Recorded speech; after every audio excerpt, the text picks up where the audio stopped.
Welcome viewers.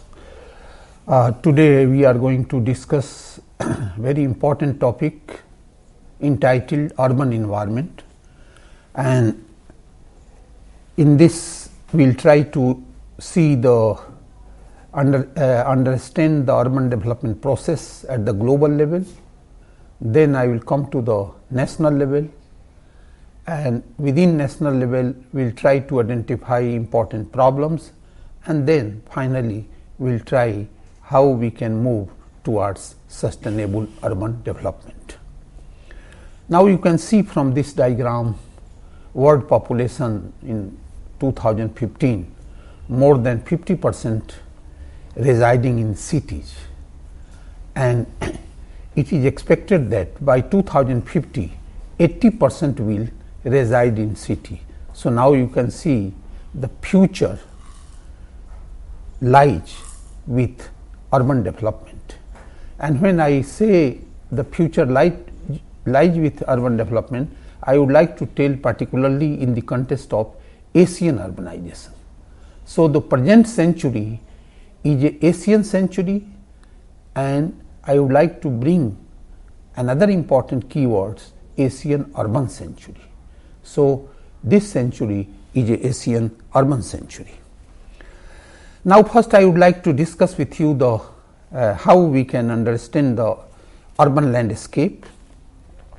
You know, every country has a different definition of this, but particularly I would like to discuss in Indian situation.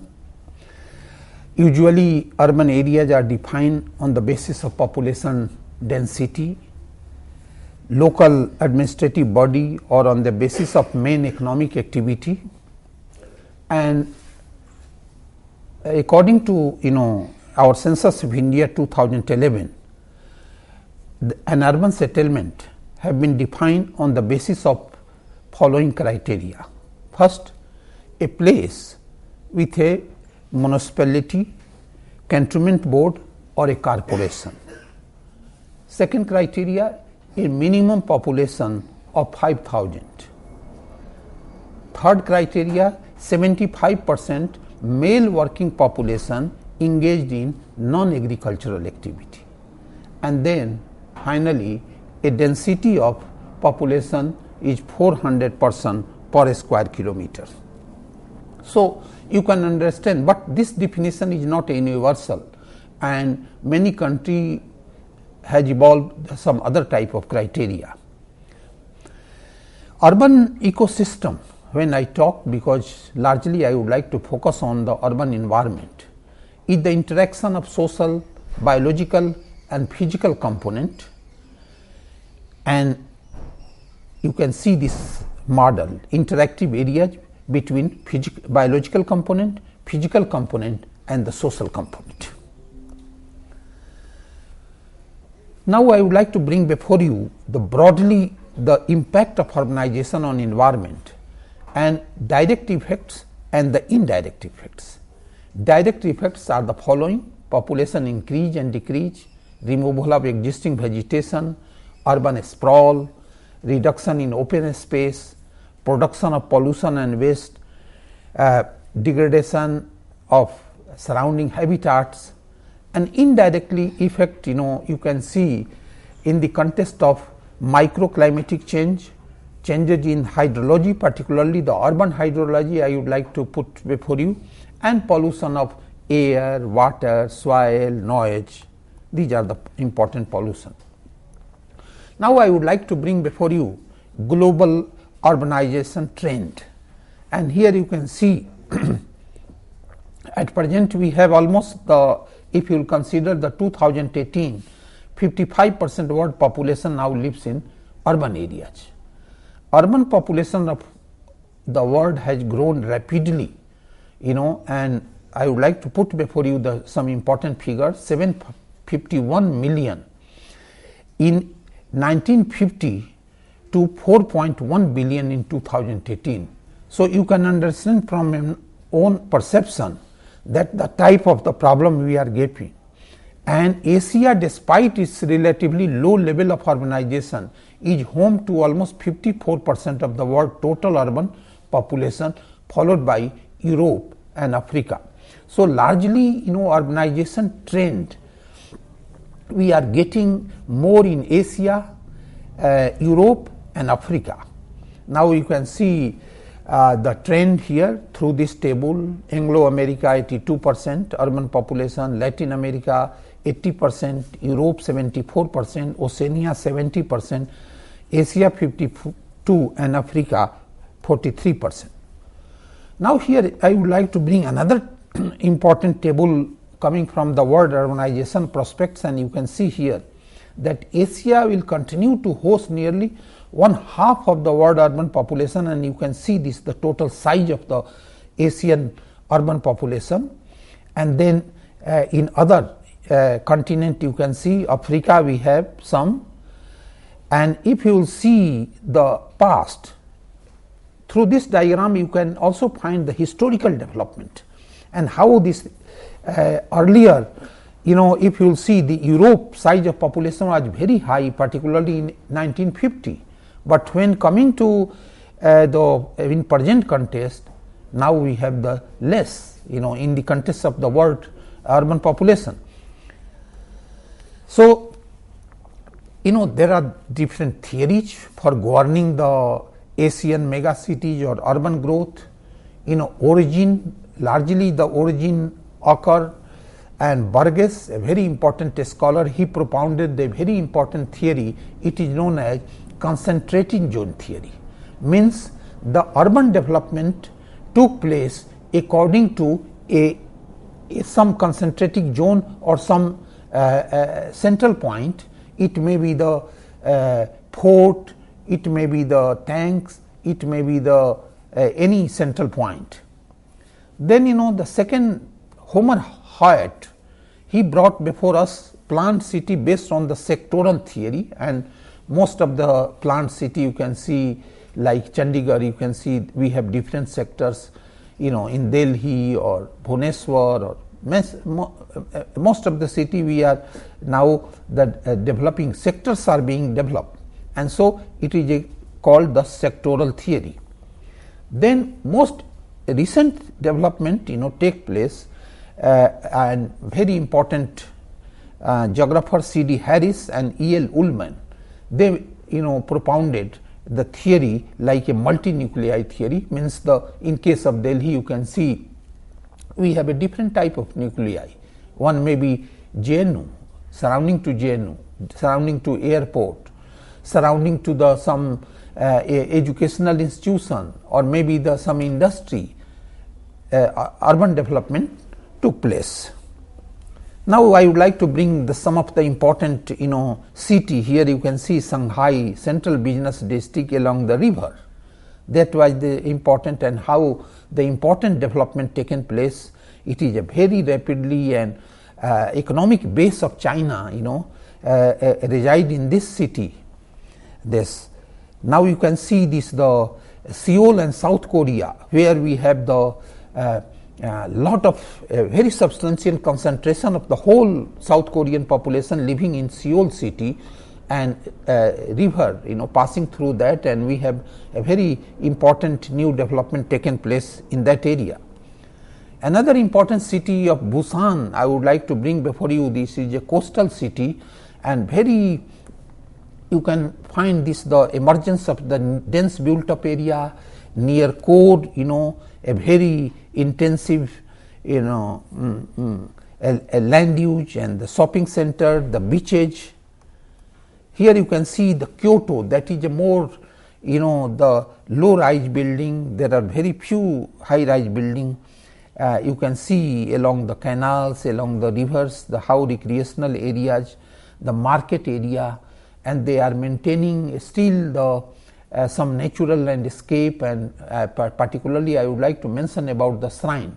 There are two type of religions, Buddhist and the Shinto. These religions and shrines you can find in the whole city. It is called a temple city. All over the city you can find this the Shinto shrine or the Buddhist shrine.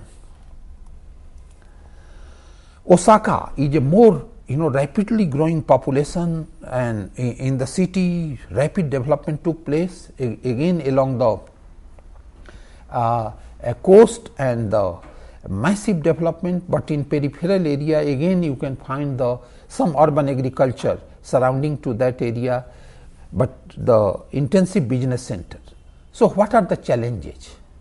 Increasing urbanization, air pollution, climate change, traffic noise and congestion, aging population and workforce, socio-economic inequality in this city. Then we have the opportunity, low carbon transition, and we have smart technologies are coming up, particularly in area of transportation or the communication, big data and citizen science, integrated assessment methods has emerged, and then we are moving for sustainable urban development. Now, I would like to come to the Indian situation.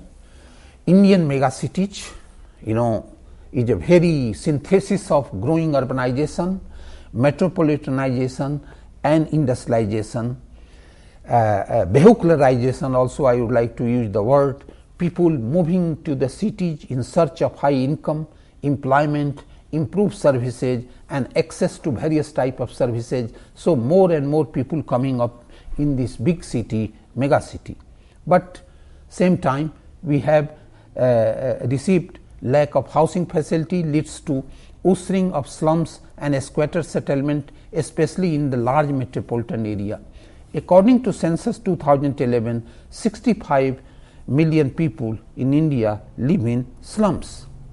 Urban population in India is 377 million, which is more than 10% of the world and 21% of the Asia. So, you can understand from your own perception the total size of population we have in India, and so that is why maybe the percent of population living in urban area may be less, but the total size of the population is very high. Unprecedented pressure on environmental quality brings out pressure on urban sustainability, and so that is why it is very important to understand the urban environment when we are dealing with the environmental studies. Now, I am putting before you the map of the urbanization in India, and you can see that the most of the urbanization achieved and recorded starting from, you see, the high urbanization in Punjab, Gujarat, Maharashtra,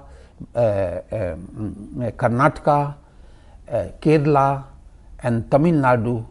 So, these are the states where we have done, and also in Mizoram. So, you can see these are the states having the high urbanization. So, one can see a very close relationship between urbanization and also the development. These are the states where we have the relatively more better economic condition. If you see this in another diagram, you can see this the total population, how increasing in the declining rural area, and we have the urban population, but you can see this the total population growth recorded continuously starting from 1901. One important study I would like to put before you, case of Delhi, and you can see this the map of Delhi, GIS map, taking the 61 to 2001, and how this the most of the important development took place, because the highest percentage of urban population in India in Delhi, it is a more than 90%, 93%. Delhi experienced also high rate of urbanization with 1.4 million population in 1951 to 16.75 million in 2011. So, you can see this the phenomenal rise in population in Delhi in recent past is largely due to the migration from rural to urban, rural India. And here you can see the trend of urbanization, how recorded 1968, we had only 79 million total population, urban population. Now we have almost 377 million. Annual exponential urban growth rate also you can find continuously 3%, or around 3%. Percent increase not so much high. In 1961 it was only 18%, now increased to 31%. So if you see this, the total urban population increase, living percentage of people living in the urban area is not so high till 31%, but size of population is 377 million. It is a very, very high, and almost the 10% of the world and almost 21% of the Asia. Now you can see major problems in urban area. We have a pollution. First I would like to where one can get the air, water, noise pollution, solid waste. On other hand, we have the vehicular, transport related traffic congestion, sanitation, it is a big problem, solid waste related. Then the housing shortage, the drainage pattern, these are the very, very important, these are the important issues. Now you can see this comparative analysis of population trend and population growth trend, particularly between the 1961 to 2011, very, very rapid growth rate you can see, but rural area not much. Urban area you can see how rapid growth recorded, and growth trend also you can see rural trend decline little bit, but the total and the urban growth rate between 2001 to 11 slightly down in 2001 to 11 in comparison to the 91 to 2001.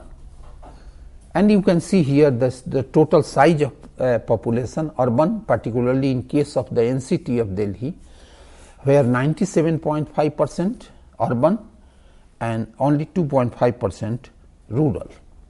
Migration in Delhi, that is a very, very important.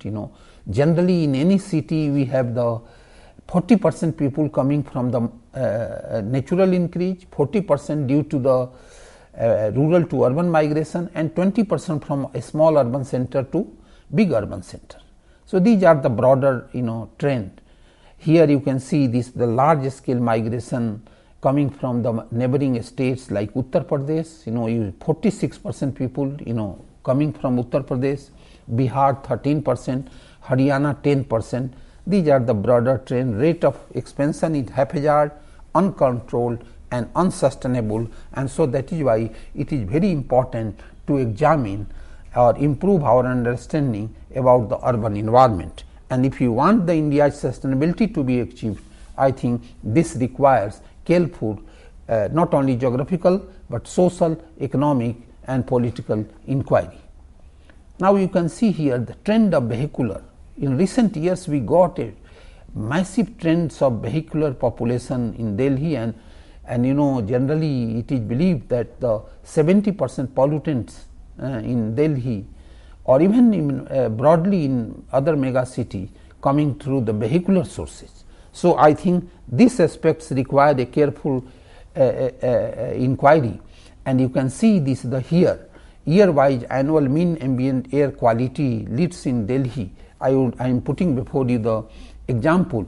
You can see the SO2, also NO2, no doubt due to the several measures, because we introduced the CNG vehicles, so little bit decline in comparison of the earlier, but still NO2 domestic and the vehicular and all sources, the pollutants we have. Earlier we had the less, but almost the double in present context. Carbon release also, RSPM also you can see the continuously releasing, and we have a severe threat to our human health. If you see the WHO database, I would like to put before you of the worst polluted city of the world, and then you can find here 14 out of the 20 most polluted city in the world are in India, as per the figure compiled. So, that is why this topic is very, very important, for our health, for sustainability of our country. Further, WHO puts India in a high polluting region, and 35 to 70 gram per year, with medium class 66 milligram, and particulate matter also very less, and these particulate matters coming through the industry or from the household sources also, because many people in big city also they use the traditional fuel. Now, here you can see the Kanpur, Faridabad, Varanasi, Gaya, Patna, Delhi, these are the important polluted city. Sources of air influence, if you will see sources of air influence, then we have the few important points I would like to mention about this. The industries are located within the city. Transport nodes are very, very important. Dust are also the very important, because dust coming through the construction activity. There are different diffuse sources, brick kiln activity in the surrounding area, even diesel generated sets. These are the some of the vehicular exhaust, winter inversion, industrial emissions. In recent concept we are also debating about the crop burning in the surrounding states, and the many steps are being taken for restricting the crop burning. So, these are the very, very important. Water bodies also in recent years generally considered as a lifeline of city. These water bodies are crucial for sustaining the urban eco hydrology, and you see the total area under water body considerably decline, 14.41 square kilometer in 1970 to 8.51 kilometers. So, you can see this largely due to the growth in the urban development. In addition, groundwater level declines for 2 meters every year, and this diminishing water bodies has deep impact on the environment health. Pollution load in river Jamuna, no need to emphasize, largely coming through the industry or domestic, and a long dry season has virtually converted into the dry nala, and one can see a lot of changes during the dry season, because when the flow of water is very less and pollution concentration is more high. But traditionally or culturally people take bath, sometimes they drink water from the city, because our river is not like a Thames rivers, where generally in foreign country people are using these rivers for recreational activity. But in our country rivers are considered is a very, very auspicious water, and so people used to take the bath, take water, and you can see the Najafgarh drain along with 70 sub drains in the biggest polluter in the river, and BOD load increased 2.5 times between the in current, and now we have 276 tons per day. Another important dimension I would like to bring before you, that is urban heat island. Urban heat island has a lot of linkages with the changes in the microclimate and also the disease pattern. One can see a very positive relationship between the emergence of urban heat islands and emergence of diseases, and we are also doing a lot of work on this issue. There are several causes of urban heat islands, particularly building material, urban infrastructure, because of the absorbed heat, lack of vegetation and open spaces in urban area, urban canyon effect, blocking of wind, unequal tree canopy cover, heat from the automobile and other transportation system, pollution. And here I would like to put before you some of the important data we conducted the study. First four, the diagram in the left side, I would like to mention about we installed the automatic weather station, and this data coming from the automatic weather station we installed in different parts of the city, and we found this by monitoring this, that the spatial pattern of average temperature in centigrade in winter, summer, monsoon season and northeast monsoon are shaded by diagonal lines representing the urbanized area inside the Delhi metropolitan region. Another right side, the map is based on the GIS map, where we superimpose the density map, and first we calculated the UHI, like urban heat island, taken into consideration of the location of thermal power plants, location of industrial belts, traffic nodes, land use. These are the very, very important. I would like to mention in this here that land use is considered is a very important driver for urban heat island in the city. All over the world, I think many studies done, and we found that land use is a very, very important influence on the urban heat islands. Here you can see this, the death from the urban air pollution. This data is the current data, and over the next 30 years most of the world population growth will occur in city and towns of poor country, and you can see the death where we have the largely in India, China, Pakistan, and particularly the South and the East Asian country in comparison to the other part of the world. So, human health at risk, modification in atmospheric composition, surface geometry and characteristics, WIH creation, increased pollution and land use alteration have global impact on the scale of urbanization. Particularly, I would like to mention about in developing country. The changing city environment has also implication on ecology, human morbidity and mortality pattern, and many data we collected, dispensary level data we collected from Mumbai, Delhi and Kolkata, and we found that one can see a very close relationship between urban heat island and the these health pattern. In all, there are 815 medical institutions having a meager capacity of 42,598 beds.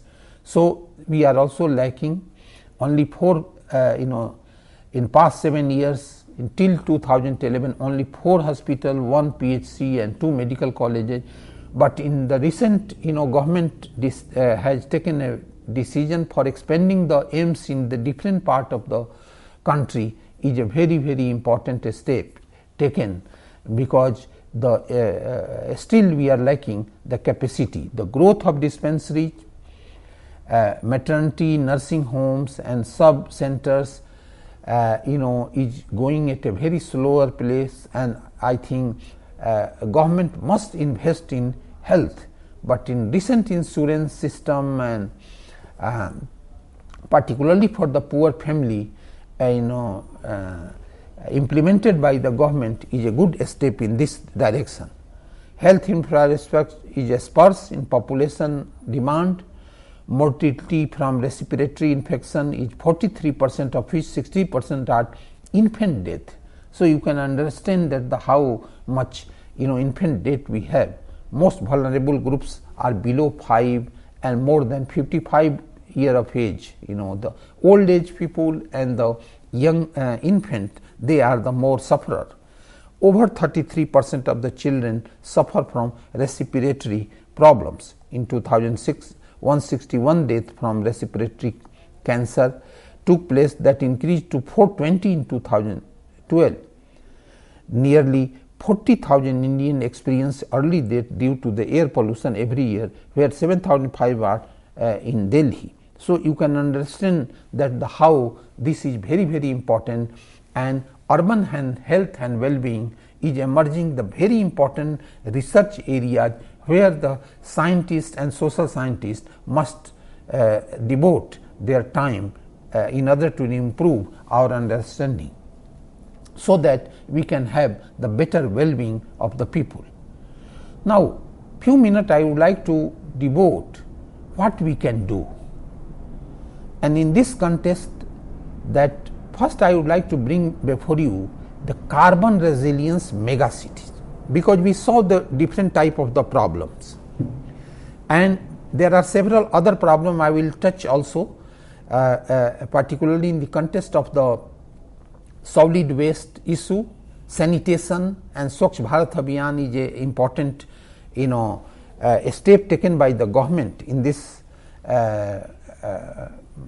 in last few years. So, first thing I would like to mention about the green building and the green neighborhood. So, conceptually I would like to bring, and then I would like to bring also some case study. Green building and green neighborhood.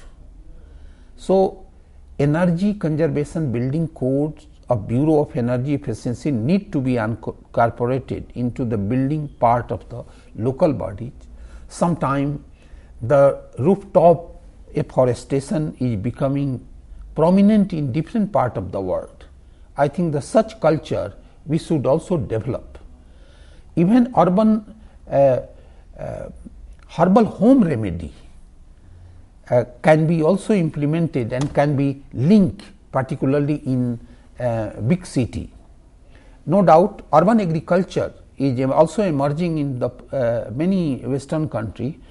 Still we are not we have not much successful in our situation, but I think we can think that the how urban we have many vacant area, and how the herbal gardening plantation can be done, and then we can improve also the greenery in the city. Enhance energy efficiency, it is a very, very important, and particularly all citizens can contribute in this context. The school, colleges, they can take a important role to play in this context for popularizing and disseminating use of CFL bulbs. These are all cheaper. Government is bringing the incentive. We have to bring also the disincentives, if they are not adopting energy efficient bulbs or tube lights. So, adaptation of energy conservation habit must be a very important culture in the city. I would like to bring before you here the solar, our International Solar Alliance. India joined, India and France actually jointly launched a very important initiatives, where by 2000 in coming years we have to increase our use of solar energy, and we are blessed greatly with solar energy. So, we have to utilize this particularly for bringing the sustainable energy consumption in our city. Looking at the situation of increased carbon dioxide emissions from various sectors and resultant climate change,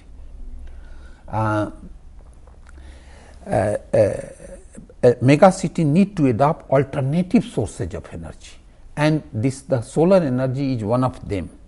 Solar and biomass energy is most viable, particularly for South Asian country. Afforestation, it is a very, very important, and we achieved in many places. I will bring some case study in here.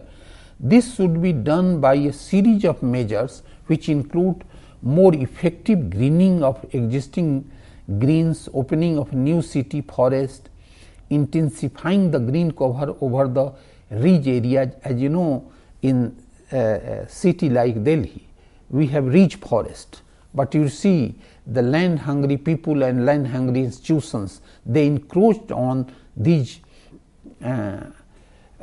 ridge forest, I think we have to avoid this encroachment, and more and more greenery and we improve the vegetation cover will bring sustainability in the city.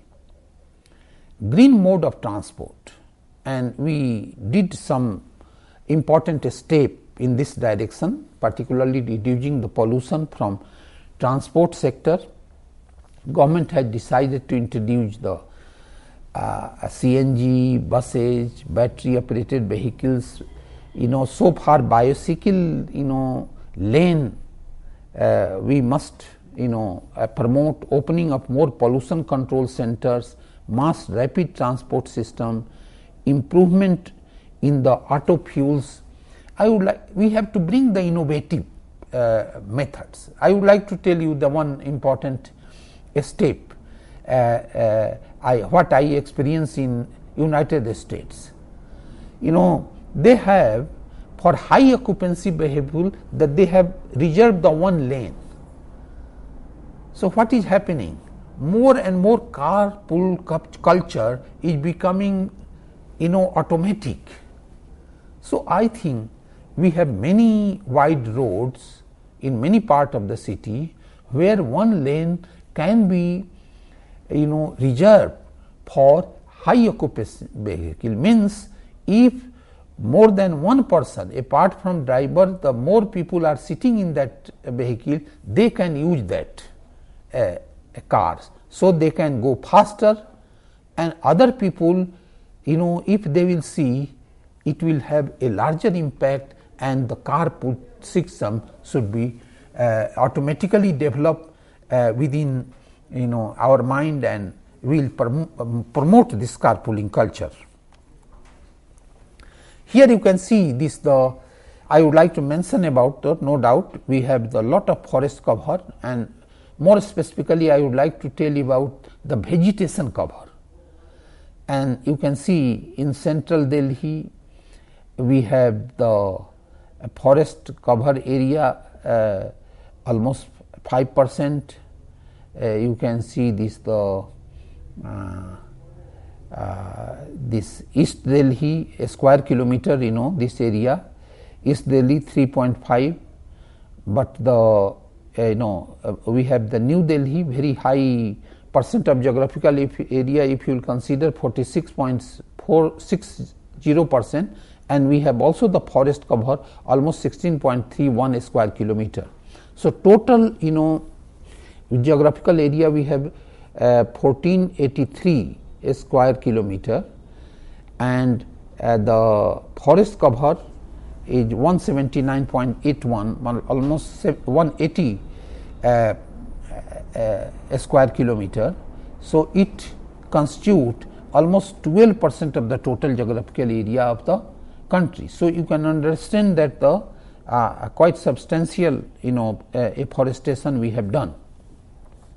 More tree in our city, that for every 10% increase in urban tree canopy, ozone is reduced to 3 to 7%. So many studies shows.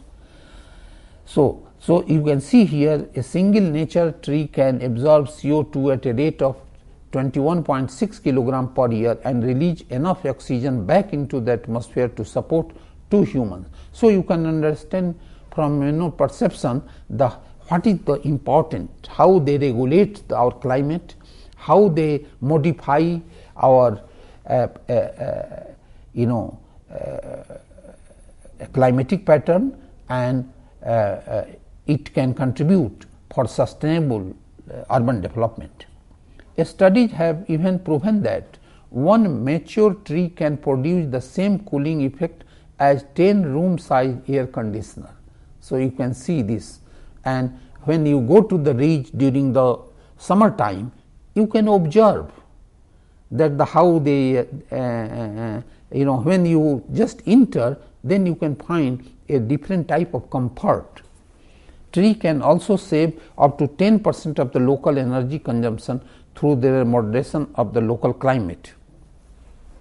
Here you can see the high capacity bus system will enhance the capacity, reduce congestion, and augment the Delhi mass transport system. Then we have the Another important point I would like to bring before you, the construction of flyover.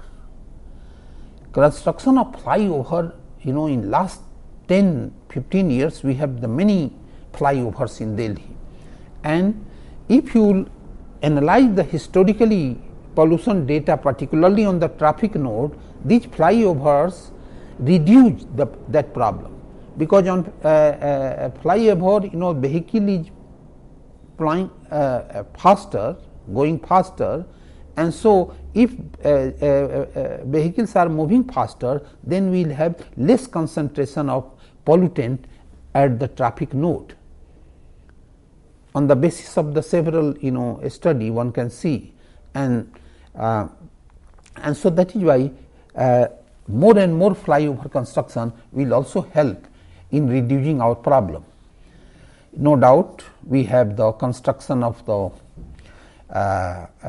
different bypasses, underpasses to reduce the waiting time at busy intersection, thereby reducing the tailpipe emissions due to stalling on clogged roads.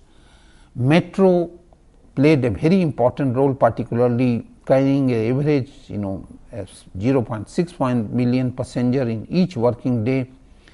Recently we also introduced the e-rickshaw. These are the very, very important step taken by the and CNG, particularly in the most of the commercial vehicles. These are the very, very important step taken, particularly for improving the situation in the city. But here I would like to bring another important dimension. Like in Western country, we have the land use planning based environmental zoning, and here you can see the map. Through map I would like to present about the different zones in Delhi, and generally it is believed that a particular zone should have a special function, and there should not be encroachment of like industrial zone to the residential. But in our case we have a very mixed character, and most of the time in residential area we have also industry, in residential area, commercial area we have also industry. So these are not really a concept of environmental zoning in, and I think we should bring environmental zoning concept in our master plan. We are following the traditional master plan. I would like to tell you that with passage of time we have to modify the concept, and few important points I would like to mention. Environmental zoning is one of them. Then type of vehicular planning concept, urban heat island pattern, these are the very, very important steps. The institutional, constructing the different type of institution, this should become the important part of our urban decision making. Database, we have to improve the database, that where regarding urban spaces, regarding the green area, and the plantation, the age of the building materials. We do not have much data of the type of building materials that a particular zone has. So these are the aspects require a very, very careful inquiry. I am putting before you the different characteristics of different zones. Like you see, unplanned zone, Trans Jamuna area. It's a very unplanned area, congested, loose,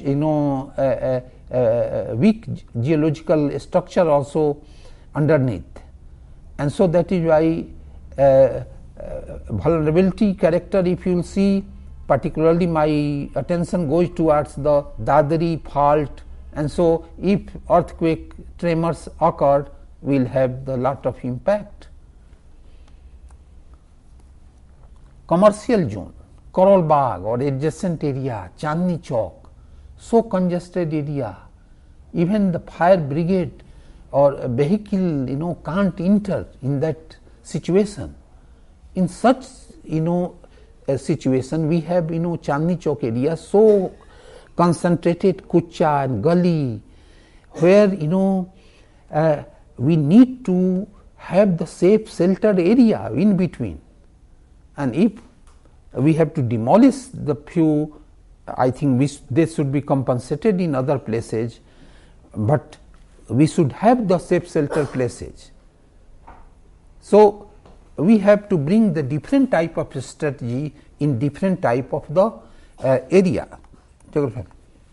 No doubt, we have 100 smart city development, many other smart cities are also being added and incorporated in the smart cities program, and this will bring really a lot of change in our urban situation, because this concept includes the infrastructure development, sustainable development, the equal development, particularly the inclusiveness is very, very important in this city, and then also we have the environment. So, environment, inclusiveness, infrastructure development, and then also I would like to bring another important dimension like a peaceful development. Peaceful development, if I am taking, means the crime against women, crime against children, crime against older people. So, then we will have the better a smart city and development. Solid waste management continues to be the very, very important issue in our big city, mega cities. We are generating a lot of waste, but we are not able to reuse culture. We have the rock garden, we have example of rock garden in Chandigarh. You can see this, how many revenue they are earning from the waste material, how they have developed. At a household level, we can reuse our waste. We should develop the compost culture, separating the different type of the waste. Such culture should be inculcated in the mind of the people and different cross section of society, so that we will have the better possibility for reducing the problem. Different type of sources you can see, and we can separate industrial separate, hospital source. These are the very, very dangerous, household sources. These household sources and many things can be also converted into the manure that can be used for the urban agriculture or the urban gardening or home gardening. This type of the culture we have to develop, agricultural waste, sometime in many city fishery related waste. These are the very, very important. And if you will see this the pattern, solid waste 70.2 million tons of hazardous waste, 1 square kilometer of additional landfill area every year we need. All landfill sites are being exhausted in many cities including Delhi. Rupees 1600 crore for the treatment and disposal of these waste, very important for even this can contribute to the Swachh Bharat Abhiyan. In addition to this, industry discharge about 150 million tons of high volume of low hazard waste every year, and I think we have to treat this. Growth of solid waste in India rapidly growing leaps and bounds. In 81-91, population of Mumbai increased from 8.2 million to 12.3 million, and during the same period municipal solid waste 3,200 tons to 5,355, and now we have the lot of rapid growth of population. So, you can understand the type of the waste we got. City like Bangalore produces 2,000 tons of waste per annum. Waste collection is a very low for all Indian city. Here you can see particularly a state-wise figure I am putting before you. We can see the Maharashtra considered is a more developed, and we have the more waste here. In West Bengal also very high. Then in Delhi, Tamil Nadu, Andhra Pradesh, these are the states in Karnataka where we are generating the more high waste.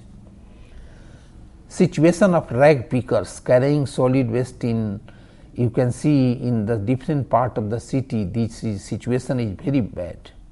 Segregation bin by East Delhi Metropolitan Corporation, here you can see that the this solid waste in very important I think to manage, to recycle, to, because otherwise it is sometime during the monsoon time it mixing with the drain and going to Jamuna and polluting the rivers.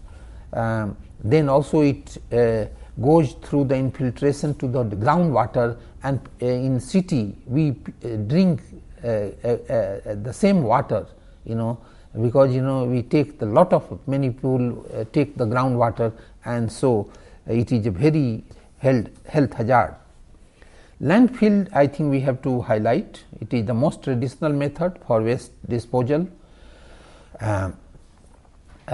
We dump in quarries, mining, disposed waste is compacted and covered with soil. Sometimes gases generated, and few people died. People were dumping the in the rural Delhi, in one village, one old dry well was there, and people were dumping, and then some poisonous gas created through this, and through this generation due to the decomposed waste material, and so few people died even. So apart from domestic, industrial, hospital, municipal, these are the different type of the waste, and so 3 R: reduce, reuse and recycle. This 3 R culture must be promoted at the highest level, disseminated. It is possible that we can recycle 1/3 of the all garbage, reuse many things, and I have given you already the such example, particularly in rock garden. And recycle, each year we used 25 billion plastic container, 30 billion bottles and jars, 65 billion aluminum cans, 100 billion pounds of paper. So you can understand from my own perception that it is very important, lot of scope for resource recovery. I would like to use the word resource recovery from these type of the waste. So waste to energy, it is a very important slogan, and project must be promoted. How we can waste to energy. Once all this capacity come on stream, India's waste to energy capacity will go up by 6-fold from the current 53 megawatt produced from the 5 such projects. Already few important projects we have, but what we need to disseminate the such type of the project. As per the estimate of Urban Development Ministry, around 65,000 crore of public and private investment will flow into the city waste management. So I think Government of India should take important step, particularly for the taking the different type of the incentive, bring incentive and disincentive for promoting this waste to energy concept. Here you can see that how a man on water tanker spray water into the tree on the roadside bid to curb the air pollution. So you can see this, what is the situation, and air pollution and health linkages is emerging, is a very important policy step to be taken by the government on a urgent level. You can see this model for sustainable urban infrastructure, that is a need of the present, where the green neighborhood, green buildings, the green open space, the recreational area, more and more recreational area we need in the city. The wind augmented purifying unit is here. You can see this, how this is also becoming the very lanes for pedestrian. I would like to tell you, the many European countries we have the very separate lane. In many our city also we have done such type of the lane. 1/3 of the people have cars. Why do we give 100% a street to cars? Proper share of the streets. So if we can take the sharing the pedestrian for the bicycle, you can see this bicycle way here in Lucknow. This they already constructed this. You can see this the good model of a urban landscape, and the rooftop gardening is missing in this. Rooftop gardening is very important step to be taken. Solar energy, I told you, this continues to be the very important agenda, particularly when we are even want to achieve the sustainable development goal and Paris climate action. India is a party, and recently concluded in Poland the very important COP event also reiterated that how India and France should join together and accelerate the process of solar energy utilization for our city and for greening the rural landscape, planning more on the roadside and dividers. These are the very important steps. Finally, I would like to conclude that large and medium city, metro city, mega city are an outcome of haphazard organization which have their own sphere of influence. Intensive and unplanned anthropogenic activity in mega cities are largely responsible for environmental change, urban heat island and climate change. Balanced regional growth is essential to reduce the overall migration from rural to urban area, because most of our problem are coming due to the rural to urban migration. Carbon resilience measures can play an effective role in mitigating climate change by adopting afforestation, non-conventional energy sources and promoting green building and neighborhoods. Valuing local community by encouraging public participation is needed for strengthening governance in order to achieve better health and well-being in mega cities in general and metropolitan city in particular. Thank you very much.